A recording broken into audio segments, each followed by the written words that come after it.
아마 그 전국 노래자랑 이 진행하시는 그 송혜 선생님을 아마 다 아실 거라 생각을 합니다. 이분이 1927년생이시니까요.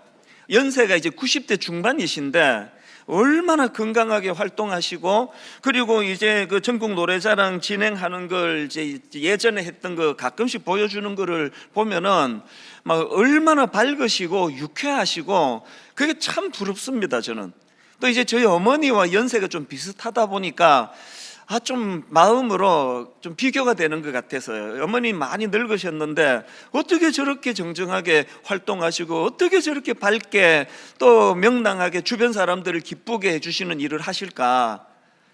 그래서 그분 하면은, 송혜 선생님 하면은 제 마음의 이미지가 그런 참 부러운 막 밝음, 건강함 막 이런 것들이 떠오르는데요.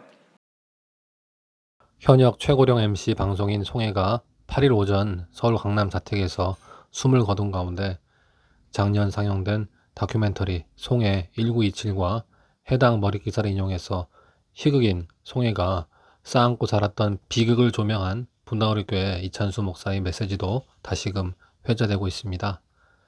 당시 다큐 송혜는 최장수 국민 MC, 희극인 송혜 인생의 구석구석을 담았는데요. 이찬수 목사는 세인들의 눈길을 끌지 못했던 유랑극단 시절 예인으로 살기 위해서 발버둥 치다가 삶의 무게에 짓눌려 극단적인 선택을 했던 송혜를 주목했습니다.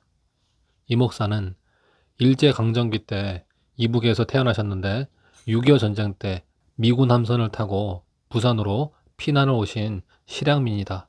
유랑극단 이런 데서 활동하면서 진짜 많이 힘드셨나 보더라.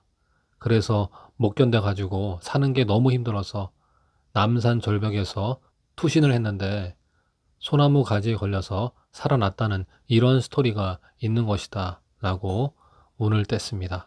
다큐에서 송혜는 그때 그 사건을 다음과 같이 회고했습니다. 송혜는 극단적인 생각까지 했죠. 남산에 올라가서 깊은 낭떠러지를 찾았어요. 가족들에게 미안하고 남길 가치도 없는 사람이 오늘 사라진다 하고 눈 꼭 감고 뛰어내린 게 소나무 가지에 얹혔던 것 같아요. 정신 차려서 집에 돌아갔던 생각이 납니다. 한참 커가는 아이들한테 또 죄를 지었구나. 그 내색을 안 하려고 마음으로만 앓고 다니면서 희망의 끈을 놓지 않고 잡아당겼던 게 오늘날까지 왔구나 싶습니다.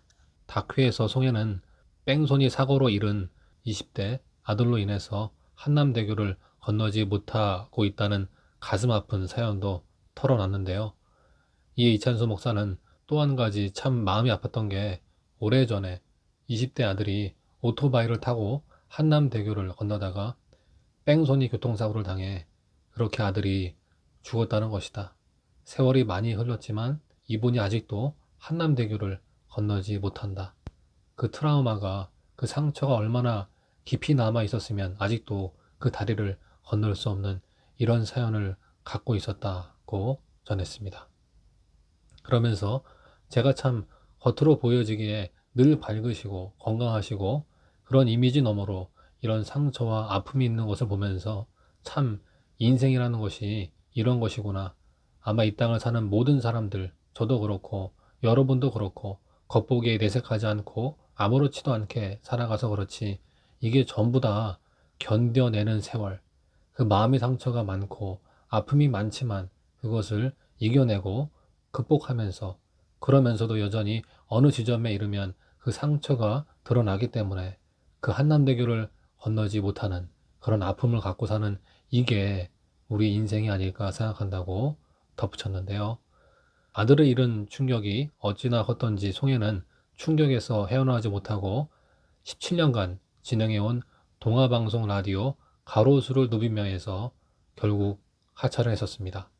그 사건 이후로 한남대교를 건너가지도 못했다고 눈시울을 붉힌 송혜는 다큐에서 솔직히 아버지 노릇을 못했다고 고백하며 세대의 변화가 너무 빠르게 오기 때문에 미처 그런 얘기 주고받을 사이가 없이 살았다. 아이를 파악하지 못했다. 자격 잃은 아버지로서 대단히 후회가 컸다고 전한 바 있습니다. 한편 국내 최고령 방송인으로 활동했던 송혜는 8일 오전 서울 강남 자택에서 숨을 거두었습니다. 송 씨는 올해 들어 이달 1월 말과 지난달 건강 이상으로 병원에 입원했으며 지난 3월에는 코로나19에 확진되기도 했었는데요. 최근에는 건강상 이유로 전국 노래자랑 하차를 고민하기도 했지만 제작진과 스튜디오 녹화로 방송에 계속 참여하는 방안 등을 논의하고 있었던 것으로 알려져 있습니다. 황해도 재령군 출신 송혜 선생은 1988년 5월부터 전국 노래자랑 MC를 맡아 약 35년간 프로그램을 진행해 왔는데요. 지난 4월 95세 현역 MC로 최고령 TV 음악 경연 프로그램 진행자로서 기네스 세계 기록에 등재된 바 있었습니다. 송혜 선생은 전국 노래자랑 외에도 다른 예능 프로그램과 각종 광고에 출연하고 드라마에 카메오로 등장하는 등 활발한 활동을 했었는데요. 2011년에는 전국을 돌며 단독 콘서트를 열 정도로 왕성한 활동을 이어온 그는 12장의 앨범을 냈을 정도로 출중한 노래 실력을 자랑하기도 했었습니다. 고인의 유족으로는 두 딸이 있습니다. 비극의 씨앗이 있었음에도 불구하고 그 비극에 매몰되지 않고 그 씨앗을 대중으로 일컬어지는 이웃과 타자와의 대화 속에서 기쁨과 감동으로 싹 튀어낸 희극인 송혜 선생을 추모합니다.